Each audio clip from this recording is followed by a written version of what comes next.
નમસ્કાર વિદ્યાર્થી મિત્રો, સરસ્વતી ગ્રુપ ઓફ એજ્યુકેશન દ્વારા ચાલતા આ લર્નિંગ પ્રોગ્રામમાં હું બ્રિજેશ સાકળેજા આપ સૌનું હાર્દિક સ્વાગત કરું છું. આપણે ધોરણ 9 ની અંદર ચેપ્ટર નંબર 10 નો આજે અભ્યાસ કરીશું. પણ આની પહેલા આપણે ચર્ચા કરીએ તો આપણે ઘણા બધા પાઠ ભણી ગયા. જેમ કે આપણે ઠેઠ 8મા પાઠથી શરૂ કર્યું હતું કે આપણે ગતિ ભણ્યા, ફિઝિક્સની અંદર પર્ટિક્યુલર વાત કરું, ભૌતિક વિજ્ઞાનની અંદર તો આપણે પહેલા તો ગતિ ભણ્યા, એટલે કે આપણે કેમ ચાલી શકીએ, દોડી શકીએ, વેગ, સ્પીડ બધું આપણે ભણી ગયા. ત્યારબાદ આપણે બળ વિશે ભણ્યા કે હું કોઈ પદાર્થ ઉપર બળ લગાડું કેવી રીતે લાગે, કયા કયા નિયમ લાગે. પછી આપણે 3 નિયમ ભણ્યા ગતિના, કયા કયા તો કે પહેલો, બીજો અને ત્રીજો. અને ત્યારબાદ આપણે છેલ્લે વેગમાન સંરક્ષણનો નિયમ ભણી ગયા હતા.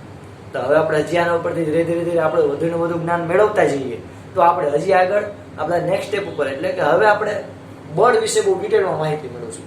તો આવા જ બળનો એક પ્રકાર છે આવા બિનસંપર્કી બળ. બિનસંપર્કી એટલે તો કે તમારે એને અડવાની જરૂર નથી, તમને ખબર ન પડતું હોય છતાંય એ લાગતું હોય. તો એવા પ્રકારનું બળ છે કે જે આપ સૌ જાણો છો, નાનપણથી જ આપણને આવે ભણવામાં, જેનું નામ છે ગુરુત્વાકર્ષણ. ઓ બાપરે બાપ!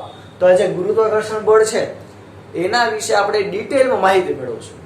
બીજું, આ ગુરુત્વાકર્ષણ બળ છે એના વિશે આપણે આખું ચેપ્ટર છે એમાં સંપૂર્ણ માહિતી તો મેળવશું જ, પણ આપણે એ પહેલા એ પણ આપણે સમજવું જરૂરી છે કે આનો ઉપયોગ ક્યાં થાય, તમને આ ક્યાં કામ આવશે. તો કે ભાઈ દરેક જગ્યાએ તમારે કઈ પણ વસ્તુનું અવલોકન કરવું હોય તો તમારે ગુરુત્વાકર્ષણ બળની ગણતરી કરવી પડશે અને પડશે. જો માની લો કે તમે અહીંયા કોઈ પણ પદાર્થ બનાવો, તમે કોઈ ગાડી બનાવો છો, તમે કોઈ પણ વ્હીકલ બનાવો છો, તમે કોઈ ટ્રક બનાવો છો, તમે કોઈ ટ્રેન બનાવો છો, તમે કોઈ વિમાન બનાવો છો, તો બધાની અંદર ગુરુત્વાકર્ષણ બળ કેટલું લાગશે, વજન બળ કેટલું લાગશે, એ બધું તમારે ગણતરી કરવી પડે. ઓકે, તો બહુ હાઈ લેવલે આનો અતિશય વધારે ઉપયોગ છે. રોજિંદા જીવનમાં પણ આપણો અતિશય આનો ઉપયોગી છે. આ સિવાય તમને બહુ ફિઝિક્સની અંદર, એટલે કે ભૌતિક વિજ્ઞાનમાં તમને બહુ મહત્વની માહિતી આપું તો જે ગુરુત્વાકર્ષણ બળ છે એ એક પ્રકારનું મૂળભૂત બળ છે. કેવું? મૂળભૂત. ઓકે, તમને એક વાત કહું છોકરાઓ કે ફિઝિક્સની અંદર, ભૌતિક વિજ્ઞાનની અંદર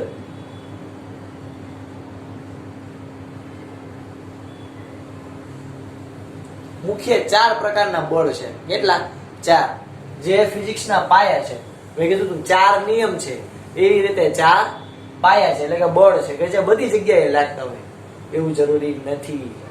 પણ જો સૌથી પહેલું છે ગુરુત્વાકર્ષણ બળ.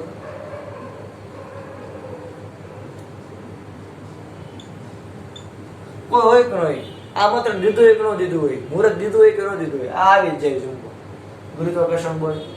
બીજું, સ્ટ્રોંગ ન્યુક્લિયર બળ.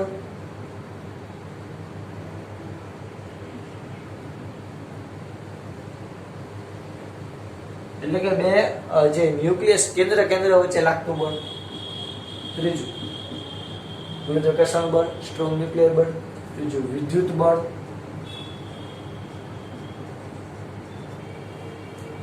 ઓકે, વિદ્યુત બળ,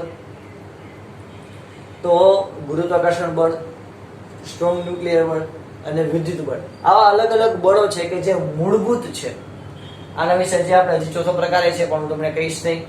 તો આવા જે 4 જે પ્રકાર છે, કારણ કે તમે પછી કન્ફ્યુઝ થઈ જાઓ યાર, એટલે આ બધું આપણે આવતું નથી. જસ્ટ તમને કહું છું, એક માહિતી આપું છું એક્સ્ટ્રા કે આ બધા જે મૂળભૂત બળ છે એમાં સૌથી પહેલું છે કે જે ગુરુત્વાકર્ષણ બળ, કે જે કહેવાય ને ગુરુત્વાકર્ષણ બળ એ વિશ્વમાં બધા પદાર્થ ઉપર લાગુ પડે. વિશ્વમાં બધા પદાર્થ ઉપર લાગુ પડે. વિશ્વમાં કહું છું એટલે કે આખી દુનિયામાં, આખા બ્રહ્માંડની અંદર, આખા યુનિવર્સની અંદર કોઈ પણ પદાર્થ હોય એને ગુરુત્વાકર્ષણ બળ લાગુ પડે. જો ઓકે, ચાલો આપણે આના વિશે હવે માહિતી મેળવીએ ડિટેલમાં. તો યાર આપણને ઘણી વાર એવો પ્રશ્ન થાય કે સાહેબ કોઈ વસ્તુ છે, જેમ કે કોઈ માની લો કે જેમ કે ન્યૂટનને એવું થયું હતું, જે આપ સૌ જાણો છો કે ઉપરથી સફરજન નીચે પડે, ઝાડ પરથી સફરજન નીચે પડે તો નીચે જ શું કામ પડે? હું કોઈ વસ્તુને ઉપરથી આમ મૂકું તો નીચે જ જશે. જેમ કે મારી રીતે કોઈ માર્કર પકડી છે, માર્કરને હું મૂકીશ તો ક્યાં જશે? નીચે. તો આપણને પ્રશ્ન થાય કે એવું નીચે એવું શું છે? નીચે બહુ મોટું ચુંબક છે? નીચે એવું શું પ્રક્રિયા થાય છે કે જેથી એકદમ બધી વસ્તુ નીચેની તરફ ખેંચાતી જાય. ઓકે, આ સિવાય તો કે જો સૂર્ય છે, સૂર્ય એ કેન્દ્રમાં છે અને પૃથ્વી એની ફરતે પ્રદક્ષિણા કરે છે, તો આ પૃથ્વી છે એ સૂર્યનું આકર્ષણ અનુભવે છે. આ સિવાય તો કે જો પૃથ્વી એવી રીતે આમ આપણને ખબર છે કે ધરીભ્રમણ અને પરિક્રમણ, એટલે કે ધરીભ્રમણ અને પરિક્રમણ બે કરે છે, છતાં પણ એ ધરીભ્રમણ કરે એટલે કે આમ આખો આટો ફરે, પોતે આખું ગોળ ગોળ ફરે, તો એમાં આપણે આમ ક્યાંય ફગાઈ જતા નથી, આપણે આમ ફેંકાઈ જતા નથી, આપણે એક જ જગ્યાએ રહી છીએ. આ સિવાય તો કે પૃથ્વી ફરે છે, દિવસ રાત થાય છે, છતાં પણ આપણને કેમ એવું લાગતું નથી કે પૃથ્વી ફરે છે, આપણને તેમ લાગે જો આ જમીન સ્થિર છે. તો આ બધાની પાછળ એવું કયું બળ લાગે છે કે જેથી આપણને આવો બધો અહેસાસ થાય છે? જવાબ એક જ છે, ગુરુત્વાકર્ષણ બળ. ઓકે, તો જ્યારે સફરજન છે ઉપરથી નીચે આવશે તો નીચે ગુરુત્વાકર્ષણ બળ લાગે છે કે જેથી એ ઉપરથી નીચે આવે છે. તો અહીંયા પ્રશ્ન થાય, તો આ એક મસ્તીનો બહુ કહેવાય, કહી શકાય વિદ્યાર્થી મિત્રો કે બહુ મસ્તીનો એવો મુદ્દો આપણી હાથમાં આવે. શું? તો કે જે ગુરુત્વાકર્ષણ બળ છે એ આકર્ષી પ્રકારનું બળ છે. કેવું? આકર્ષી. કારણ કે ચુંબકમાં આપણને ખબર કે આકર્ષણ થાય અને અપાકર્ષણ પણ થાય. જ્યારે ગુરુત્વાકર્ષણ બળ છે હંમેશા કેવા પ્રકારનું હોય છે? આકર્ષી પ્રકારનું હોય છે. એટલે કે હંમેશા બે પદાર્થ વચ્ચે આકર્ષણ થતું હોય છે, એટલે કે કોઈ એક પદાર્થ બીજા પદાર્થને ખેંચતો હોય છે. ક્યારે એવું નહીં બે આમ દૂર દૂર ભાગતા હોય છે. ગુરુત્વાકર્ષણ બળ હંમેશા આકર્ષી પ્રકારનું બળ હશે. આટલું ક્લિયર થયું? તો આપણે એમ કહી શકીએ કે જ્યારે કોઈ પદાર્થ છે, જેમ કે માની લો કે સફરજન ઉપરથી એમ નીચે પડે તો નીચે જ પડશે. તો નીચે પડે એવા પદાર્થને મુક્ત પતન કરતી ગતિ આપણે કહી શકાય. ઓબ્વિયસ આપણે ભણી ગયા છીએ મુક્ત પતન કરતી ગતિ. તો મુક્ત પતન ગતિ કરતો કે પદાર્થ હંમેશા નીચે આવશે. તો આ હોપ તમને ખબર પડી ગઈ હશે કે આપણે ગુરુત્વાકર્ષણ બળ છે એ કઈ કઈ જગ્યાએ તમે એના ઉદાહરણ સારી રીતે સમજી શક્યા હશો. ઓકે, બીજું ઉદાહરણ આપો કે આપણે જ્યારે માની લો કે કોઈ વ્યક્તિ છે, માની લો કે આપણે જ છીએ, તો આપણે આમ આમ દોરી ફેરવવી, જોરથી આવી રીતે આમ દોરી ફેરવવી જોરથી, તો દોરી ફેરવશી એટલે ઓબ્વિયસ વાત છે કે જે દોરીનો છેડો હોય છે એ પણ આમ ગોળ ગોળ ગોળ ગોળ ફરશે. તો ક્યાં સુધી ફરશે? તો કે જ્યાં સુધી તમે આવી રીતે આમ હાથથી તમે આવી રીતે આમ બળ આપશો, ફેરવશો, ત્યાં સુધી એ દોરી છે એ ગોળ ગોળ ફરશે. જેવું તમે ફેરવાનું મૂકી દેશો એટલે દોરી છે એ અમુક વાર ફરી પાછી નીચે બેસી જશે. તો અહીંયા કોઈ તમે કેન્દ્રમાંથી તમે હાથથી તમે સતત આવી રીતે આમ દોરીને ફેરવતા જાઓ છો, તો કોઈ પદાર્થ છે, કોઈ ડાગલો છે, એ દોરીને સતત આવી રીતે આમ ગોળ ગોળ ગોળ ગોળ ફેરવતો હોય છે. એટલે કે પોતાના હાથથી સતત આમ ફેરવતો હોય છે, તો આ પદાર્થ છે આમ ગોળ ગોળ ગોળ ગોળ ફરશે. જેવું અહીંયાથી બળ આપવાનું મૂકી દેશે કેન્દ્રમાંથી, એનો હાથ છે એ આ કેન્દ્ર ઉપર આપણે લઈ, તો જેવું એ મૂકી દેશે હાથમાંથી બળ આપવાનું, તો આ દોરી છે નીચે બેસી જશે. તો એનો મતલબ શું? તો કે આવી રીતે સૂર્યની આસપાસ પૃથ્વી પણ ગતિ કરે છે. ઓકે, પૃથ્વીની આસપાસ જે ચંદ્ર છે, ચંદ્ર પણ આવી રીતે ગતિ કરે. જેમ કે અહીંયા પૃથ્વી હોય તો એની આસપાસ ચંદ્ર પણ આવી રીતે ગતિ કરે છે. ઓકે, પણ આ પ્યોર ગતિ ગોળમાં નથી, આ ઇલિપ્સ પ્રકારની ગતિ છે, લંબ વૃત્તીય, જે તમે જે આગળના ધોરણમાં ભણશો. તો આવી રીતે પૃથ્વીની આસપાસ ચંદ્ર પણ આટા મારે. તો આનો મતલબ શું થયો? તો કે પૃથ્વી ચંદ્ર ઉપર સતત કેન્દ્રથી કેન્દ્રને જોડતી રેખા હું દોરું તો પૃથ્વી ચંદ્રને સતત પોતાની તરફ ખેંચતી હોવી જોઈએ. જો ચંદ્ર બિચારો સીધે સીધે આમ સીધે સીધો હેલો જાય, પણ પૃથ્વીને પોતાની બાજુ શું કરે? ખેંચી રાખે. એટલે ચંદ્ર પોતાની તરફ ખેંચી રાખે. ચંદ્રને જવું છે આમ, પૃથ્વી પોતાની તરફ ખેંચી રાખે. ઓકે, ચંદ્રને જવું છે આમ, પૃથ્વી પોતાની તરફ ખેંચી રાખે. તો પૃથ્વી પોતાની તરફ ખેંચી રાખે. ઓકે, બળ ક્યાંથી ઉદ્ભવે? તો કે કેન્દ્રમાંથી ઉદ્ભવે છે. ક્યાંથી? કેન્દ્રમાંથી. તો કેન્દ્રમાંથી જે બળ ઉદ્ભવે છે એટલે આપણે આ પ્રકારના બળને કહેવાય કેન્દ્રગામી બળ.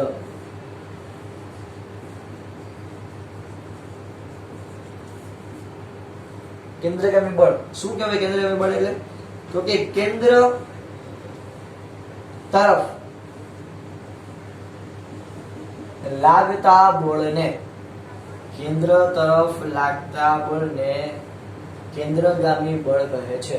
તો પૃથ્વી ચંદ્રને સતત આ કેન્દ્રગામી બળ પૂરું પાડે છે. એટલે કે પૃથ્વી ચંદ્રને પોતાની તરફ ખેંચી રાખે છે. એવી જ રીતે જે સૂર્ય છે એ પૃથ્વીને પોતાની તરફ ખેંચી રાખે છે. તમને પ્રશ્ન થાય સર તો એમ કેમ ચંદ્ર ને પૃથ્વી ને સૂર્ય ને થોડું બહુ મોટું ચુંબક છે કે પોતાની તરફ ખેંચી રાખે? તો હું તમને જસ્ટ એક ઉદાહરણ આપું કે સૂર્ય બહુ મોટો હોય. સૂર્ય હું આવી રીતે સૂર્યની ખાલી એક સપાટી દોરું એવી રીતે ગોળાકાર સૂર્યની સપાટી, તેમાં પૃથ્વી છે ને તમને જાણીને આશ્ચર્ય થશે પણ હકીકત છે પૃથ્વી ખાલી આવડી લાગશે. આપણે જસ્ટ આ નાનો એવો સ્મોલ ટપકું કર્યું, આ પૃથ્વી છે. આ હું સૂર્ય કહું, આ સૂર્યની સપાટી કહું, સૂર્યની પણ સૂર્યની સપાટી. તો સૂર્યની સપાટીની સાપેક્ષે પૃથ્વી કેવડી છે? ઇત્તુ સા, છોટા સા, નન્ના સા. ઓકે, તો પૃથ્વી જે છે એ સૂર્યની સાપેક્ષે અતિશય કેવી છે? નાની. ક્લિયર થયું? એવી જ રીતે હું જ્યારે પૃથ્વીની વાત કરું તો પૃથ્વીની સાપેક્ષે ચંદ્રનું કદ પણ કેવું છે? નાનું.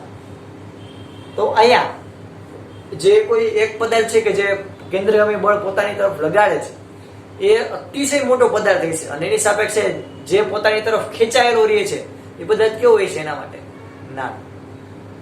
તમે ક્યારેક એવું જોયું હશે તમે કે તમે કોઈ ધૂળની રજકણ હોય, તમે કોઈ બારીમાંથી નાનો એવો પ્રકાશ આવતો હોય, નાના નાના કણ ઉઠતા હોય, તમે ખાલી એની બાજુમાં જશો ને તો એ કણ જોજો તમારી ચામડી પર ચોંટવા મળશે. શું કામ? કારણ કે તમારું એકદમ આ દળ છે એકદમ વધારે છે ધૂળના કણની સાપેક્ષે. ઓકે, તો એવી રીતે કોઈ મોટો પદાર્થ છે એ નાના પદાર્થને પોતાની તરફ આકર્ષે છે. તો આ કયા બળથી આકર્ષણ લગાડે છે? ગુરુત્વાકર્ષણ બળ. ક્લિયર છે વિદ્યાર્થી મિત્રો? તો આ કેન્દ્રગામી બળ પહેલા ક્લિયર થયું. તો જો કેન્દ્રગામી બળ દરેક ક્ષણે પથ્થરની, હું આવી રીતે કોઈ છોકરો હોય એવી રીતે આમ દોરી હોય, દોરી રાખીને આમ એને છેડે પથ્થર બાંધેલો ને પછી એકદમ ફેરવે તો પથ્થર પણ ગોળ ગોળ ગોળ ગોળ ફરશે. તો આપણને કીધું કે નિષ્કર્ષ તો કે દરેક ક્ષણે પથ્થરની ગતિની દિશા તેના ઉપર લાગતા કેન્દ્રગામી બળને લીધે બદલાયા કરે છે. કારણ કે જો પથ્થરની દિશા બદલાયા કરે, જો પેલા ચંદ્ર અહીંયા હોય, જો હું તમને હજી ડિટેલમાં વ્યવસ્થિત હજી સમજાવું.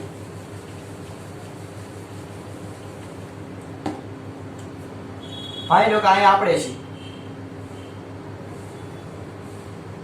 પથ્થર અહીંયા છે, આ પથ્થર. તો જો આપણે આના ઉપર કેન્દ્રગામી બળ લગાડશું, હકીકતમાં પથ્થરને જાવું તું આમ પણ એ આ બાજુ લાગ્યું. હવે તો કે જો અહીંયા પથ્થર આવ્યો તો પથ્થરને જાવું છે આમ પણ એને કેન્દ્રગામી બળ લાગે છે એટલે અહીંયા અહીંયા રહેશે. તો દરેક ક્ષણે પથ્થરની દિશા શું થાય? બદલાયા કરે. જ્યારે કેન્દ્રગામી બળ શૂન્ય બને ત્યારે દિશાના જડત્વના ગુણધર્મને કારણે પથ્થર વર્તુળ પથ્થરના તે બિંદુ પાસેથી સ્પર્શકની દિશામાં સૂર્યક પથ પર ગતિ કરવા લાગે છે. એટલે કે જેવું હું અહીંયાથી જો આ બળ જે લગાડવાનું બંધ કરી દઉં તો ત્યાંથી પથ્થર આમ સૂર્યક દિશામાં ગતિ કરવા મળશે. એટલે કે આપણી કક્ષામાંથી છટકી જશે. ઓકે, તો આ જ સિદ્ધાંતનો ઉપયોગ કરી અને આપણે સેટેલાઇટ લોન્ચ કરીએ છીએ કે જે આપણે ડિટેલમાં ભણશું જે આગળ. આટલું પહેલા ક્લિયર થયું? ઓકે, ચાલો પહેલા બધું લખવાનું એટલે લખી દઈએ.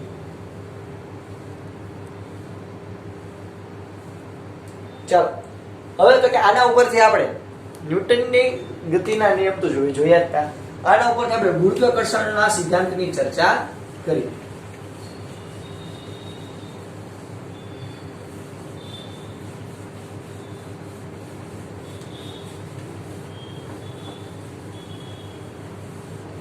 એક વિડીયો જોવો છે? ચાલો વિડીયો જોઈ મજા આવશે, જેમાં તમને ગુરુત્વાકર્ષણ બળની ડિટેલમાં માહિતી મળશે. તમે ઇમેજિનેશન કરશો ગુરુત્વાકર્ષણ બળ વિશે. જોવો જોઈએ વિડીયો, મજા આવશે. Imagine you've got a tennis ball attached to a piece of string and you start swinging it in circles. Whoa now, watch out for your buddy. Let's take a closer look at the fascinating physics of this simple action. You've probably heard of Newton's second law of motion as it relates to objects moving in a straight line. Turns out, Newton's second law also tells us about the net force on an object as it moves in a circle. When an object moves in a circle, its velocity changes direction. Since the velocity is changing, that means we have an acceleration. And we know from Newton's second law that if we have an acceleration, we have a net force. Now back to our spinning ball. For objects undergoing circular motion, the net force on the object is called the centripetal force. It's a weird sounding word, but it's Latin for the phrase center seeking. It's named centripetal because the centripetal force always points to the center of the circle. The ball has a tangential velocity, so if you suddenly cut the string, it would fly off in whatever the tangential direction was at the moment you made the cut. But assuming you don't cut the string and you keep swinging the ball's tangential velocity is constantly changing directions. This means the ball is accelerating, and the reason it's accelerating is due to the centripetal force. The centripetal force acting on the ball is constantly directing the ball towards the center of the circle, your hand. This, combined with the ball's velocity, keeps the ball swinging in a circle. The same centripetal force that keeps the tennis ball swinging in a circle also keeps roller coasters on the track as they go through a loop. ચાલો તો હવે આપણે આગળ વધીએ ગુરુત્વાકર્ષણ બળના સૂત્ર ઉપર. તો આયા આપણો હવે સબ ટોપિક છે ગુરુત્વાકર્ષણનો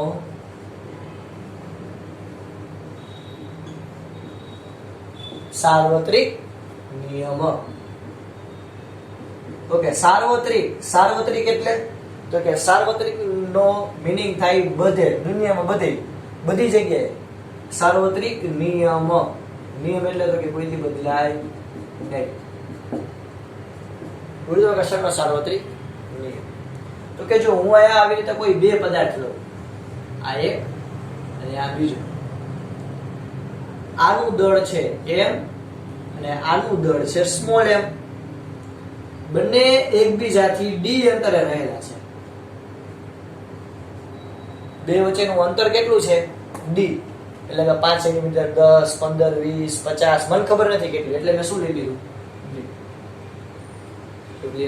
તો આપણને ન્યૂટન નામના વૈજ્ઞાનિકે ન્યૂટનભાઈ આપણને એવું કીધું કે ओ भाई આ गुरुत्वाकर्षण का जो नियम होता है ना उस नियम में हम कई बार कई एक्सपेरिमेंट करके, कई प्रायोगिक अवलोकन करके, कई प्रायोगिक रीडिंग लेके, अरे यार ઘણા બધા પ્રયોગ કરી અને પછી ન્યૂટનભાઈએ આપણને એવું કીધું કે કોઈ પણ બે પદાર્થો વચ્ચે લાગતું ગુરુત્વાકર્ષણ બળ કે જેને હું F વડે દર્શાવું, કોઈ પણ બે પદાર્થ વચ્ચે લાગતું ગુરુત્વાકર્ષણ બળ એ તેમના દળના ગુણાકારના સમપ્રમાણમાં, આ એના દળ, આનું દળ m, આનું દળ સ્મોલ m, તો એમના દળ એનો ગુણાકાર, જો બેનો ગુણાકાર કર્યો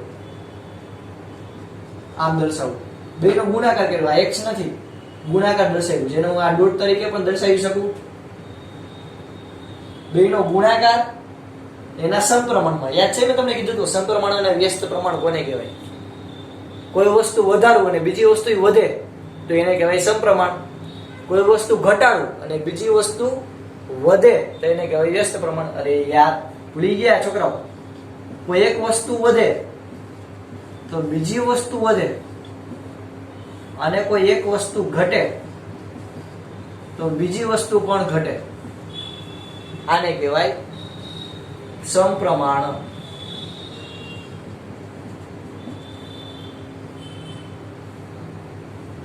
આટલું પેલા ક્લિયર છે.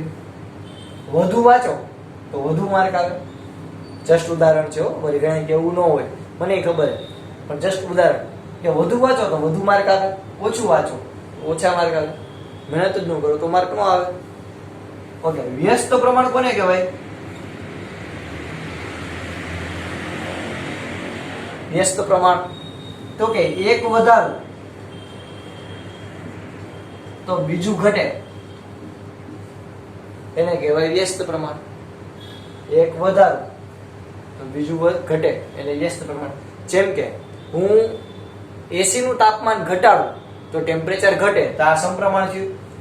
હું રિમોટ થી એસી નું તાપમાન ઘટાડું તો એસી નું તાપમાન ઘટાડું તો રૂમ નું ટેમ્પરેચર એ ઘટે થોડીક વાર પછી. જ્યારે હું એસી નું તાપમાન વધારું તો રૂમ નું ટેમ્પરેચર વધે. પણ હવે સમજો, વ્યસ્ત પ્રમાણ સમજાવું. હું એસી નું તાપમાન વધારું તો એસી નું તાપમાન મેં વધાર્યું તો તો ઠંડી ઘટી. ઠંડી ઘટી. તો એક વધાર્યું તો બીજું ઘટ્યું, તો આને કહેવાય વ્યસ્ત પ્રમાણ. ક્લિયર થયું? હજી એક ઉદાહરણ, હું એસી નું તાપમાન છે એ ઘટાડું તો ગરમી ઘટે, તો સામે ઠંડી પાછી વધે. તો એસી નું તાપમાન ઘટાડ્યું તો ઠંડી વધી, તો બે વ્યસ્ત પ્રમાણ થયું. ક્લિયર થયું? તો એ રીતે તમે સમજી શકો. તો અહીંયા ન્યૂટનભાઈ આપણને એવું કીધું કે કોઈ પણ બે પદાર્થો વચ્ચે લાગતું ગુરુત્વાકર્ષણ બળ F એ તેમના દળના ગુણાકારના સમપ્રમાણ અને તેમની વચ્ચેના અંતર, તેમની વચ્ચેનું અંતર કેટલું છે? તો કે d. ખાસ યાદ રાખજો કે પહેલા તો અહીંયા કેન્દ્રથી આજે કેપિટલ M ધરાવતો પદાર્થ હતો વજન, એના કેન્દ્ર કે જેનું નામ કહું C1, આના કેન્દ્રને હું આ સ્મોલ m દળ ધરાવતો પદાર્થ છે એના કેન્દ્રને હું કહું C2. તો કેન્દ્રથી કેન્દ્રને જોડતી રેખા વચ્ચેનું અંતર છે. તો કેન્દ્રથી કેન્દ્ર સુધીની જોડતી રેખા વચ્ચેનું અંતર d હોય. શું કામ કેન્દ્રથી કેન્દ્ર? તો કે ગુરુત્વાકર્ષણ બળ હંમેશા યાદ રાખજો વિદ્યાર્થી મિત્રો કે કોઈ પદાર્થના કેન્દ્રથી કેન્દ્ર સુધી લાગે છે. તો કોઈ પણ બે પદાર્થો વચ્ચે લાગતું ગુરુત્વાકર્ષણ બળ એ તેમના દળના ગુણાકારના સમપ્રમાણમાં અને તેમના કેન્દ્રથી કેન્દ્ર સુધીની જોડતી રેખા C1 અને C2 વચ્ચેનું અંતર આપણે કેટલું લીધું? d. તો તેમની વચ્ચેના કેન્દ્રથી કેન્દ્ર સુધી જોડતી રેખાના અંતરના વ્યસ્ત પ્રમાણ, અંતરનું વ્યસ્ત પ્રમાણ થયું, પણ એનો પણ વર્ગ, એટલે કે અંતરના વર્ગના વ્યસ્ત પ્રમાણમાં હોય છે. હજી એકવાર, કોઈ પણ બે પદાર્થો વચ્ચે લાગતું ગુરુત્વાકર્ષણ બળ તેમના ગુણાકારના સમપ્રમાણમાં અને તેમની વચ્ચેના અંતરના વર્ગના વ્યસ્ત પ્રમાણમાં હોય છે. એટલું પહેલા ક્લિયર થાય? ઓકે. હજી એકવાર, કોઈ પણ બે પદાર્થો વચ્ચે લાગતું ગુરુત્વાકર્ષણ બળ, કોઈ પણ બે પદાર્થ, માની લો કે આ બોર્ડ અને આ માર્કર, તો આ બે પદાર્થ થયા, તો આમની વચ્ચે લાગતું ગુરુત્વાકર્ષણ બળ. ઓકે. જમીન છે, જમીન અને મારી વચ્ચે લાગતું ગુરુત્વાકર્ષણ બળ, જમીન અને આ માર્કર વચ્ચે લાગતું ગુરુત્વાકર્ષણ બળ, કોઈ પણ બે પદાર્થ વચ્ચે લાગતું ગુરુત્વાકર્ષણ બળ કેવી રીતે આપણને મળશે? તો કે ન્યૂટનની ગતિ, આ જે સાર્વત્રિક ગુરુત્વાકર્ષણના સાર્વત્રિક નિયમ ઉપરથી. શું કીધું? તો કે કોઈ કેપિટલ M ધરાવતો પદાર્થ લઉં, સ્મોલ m દળ ધરાવતો પદાર્થ લઉં, આને કહું C1, આને કહું C2 કેન્દ્ર. હવે તો કે કેન્દ્રથી કેન્દ્ર સુધી જોડતી રેખા, એટલે કે C1 અને C2 લગીની રેખા, એની વચ્ચેનું અંતર હોય d. તો લાગતું ગુરુત્વાકર્ષણ બળ એ તેમના દળના ગુણાકારના સમપ્રમાણમાં, તેમની વચ્ચેના અંતરના વર્ગના વ્યસ્ત પ્રમાણમાં હોય છે.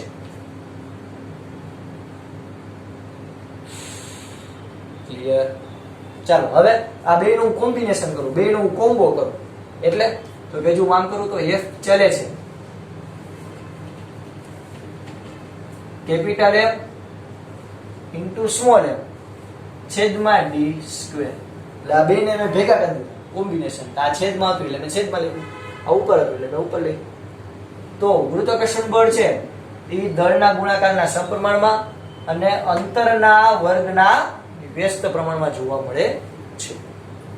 તો આ વચ્ચે અચળાંક છે, જો વચ્ચે આ ચલે છે બરાબર નથી, તો મારે જ્યારે પણ આ ચલે છે ની નિશાની દૂર કરવી હોય, સમપ્રમાણતાનો અચળાંક દૂર કરવો હોય, તો મારે વચ્ચે કંઈક અચળાંક મૂકવો પડે. મારે કંઈક વચ્ચે અચળાંક મૂકવો પડે. અચળાંક એટલે તો કે અચળાંક એટલે તો કે જેની વેલ્યુ ન બદલાય એને કહેવાય અચળાંક.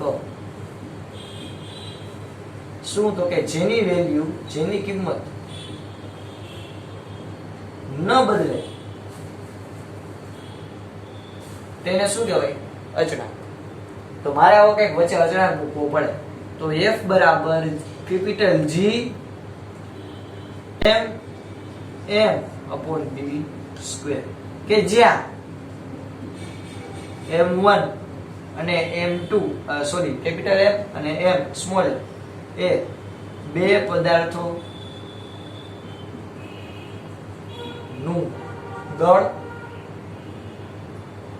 d એ બે પદાર્થોનું કેન્દ્રથી કેન્દ્ર સુધીનું અંતર અને આ જે जी देखाय, अरे यार आजकल बिस्किट को भी पार्ले जी कहते हैं, ये तो फिर भी ये इक्वेशन वाला जी है। तो आ जी એટલે તો કે जी એટલે ગુરુત્વાકર્ષણનો સાર્વત્રિક અચળાંક। ગુરુત્વાકર્ષણનો સાર્વત્રિક અચળાંક એટલે કે આ g ની વેલ્યુ તમે કઈ પણ જાઓ, તમે આયા હોય તો ભલે મંગળ ગ્રહ ઉપર હોય તો ભલે દુનિયામાં કોઈ નાની અંદર ને અંદર ગુફામાં હોય તો ભલે, તમે અસંખ્ય એવા તારાઓ છે એમાં તમે ક્યાંય હોય તો પણ ભલે, તમે કરોડો પ્રકાશ વર્ષ દૂર હોય તો ભલે, તમે વિશ્વમાં ગમે ત્યાં હોય, તમે ગમે ત્યાં હોય, તમારામાં તાકાત હોય એટલે દૂર જાઓ, પણ તમે ગમે ત્યાં હશો, આ ગુરુત્વાકર્ષણના સાર્વત્રિક અચળાંકનું મૂલ્ય કેટલું હશે? ફિક્સ। કેટલું? 6 પેલા આપણે જોઈ લઈએ કેપિટલ જે ગુરુત્વાકર્ષણનો સાર્વત્રિક અચળાંક। આટલું પહેલા ક્લિયર થયું, ગુરુત્વાકર્ષણનો સાર્વત્રિક અચળાંક। તો આપણને આ ઇક્વેશન મળ્યું કે આને કહેવાય ગુરુત્વાકર્ષણનો સાર્વત્રિક નિયમ। એટલે કે કોઈ પણ બે પદાર્થ વચ્ચે કેટલું ગુરુત્વાકર્ષણ બળ લાગશે, કોઈ પણ બે પદાર્થ વચ્ચે કેટલું ગુરુત્વાકર્ષણ બળ લાગશે એ તમારે શોધવું હોય તો તમે આ ઇક્વેશન થી શોધી શકો છો કે જ્યાં g ગુરુત્વાકર્ષણનો સાર્વત્રિક અચળાંક જે હમણાં તમને સમજાવું, કેપિટલ M એટલે કે બે પદાર્થોના દળનો ગુણાકાર છેદમાં બે પદાર્થો વચ્ચેના અંતરના વર્ગ, એટલું આવડી જાય। વિદ્યાર્થી મિત્રો, ચાલો ફટાફટ પહેલા બધા લખવું હોય તો લખી નાખો। Then what are we left with? Well, you think that we are left with nothing. But this is not true. We are left with space. Let's take an analogy of a fish tank. Fish in the tank represents an object in the universe, and water represents the space. Just like water, space also has its physical properties. It can be bent, it can carry waves. It was Bernard Riemann who first thought that matter and space does interact with each other. Matter causes the space to bend. In general theory of relativity, Albert Einstein proposed that it is not only space that has physical properties. Time also has physical properties just like space, water and other objects. And space and time are not two different things. Time is interwoven with space. To understand this point, let's get back to the analogy of fish tank we took for understanding space. If we add some color to water, it will mix with water. Just like the color in water, space and time are interwoven. So Albert Einstein proposed that it is not only space that interacts with matter, but it is space-time that is bent. And that bending or curvature in space-time causes other objects in space-time to change their direction of motion. So he put forwarded the idea that what we think of as gravitational force is just an effect that is caused by the curvature in space-time. To see what's that mean, just have a look at the animation playing here. So if there is no other object in space-time, then the earth will move in straight line. But if there is any massive object like sun, the curvature in space-time caused by sun will cause the earth to change its direction of motion. This effect was considered as gravitational force by Newton. This theory also proposed that light is also affected by the curvature of space-time. To see that how does it happen, imagine you are observing a distant star and there is sun between you and star. The light will bend when passing near the sun due to the curvature in space-time. This effect is known as gravitational lensing effect. Okay, ચાલો અહીંયા સુધી રાખીએ। તો I hope બધાને આટલું clear થયું હશે। આજે કરાવેલો જેટલા પણ ક્વેશ્ચન છે કેટલી વાર? 2 વાર। એકવાર પાકી બુકમાં, એકવાર રફ બુકમાં। જય ભારત, જય હિન્દ।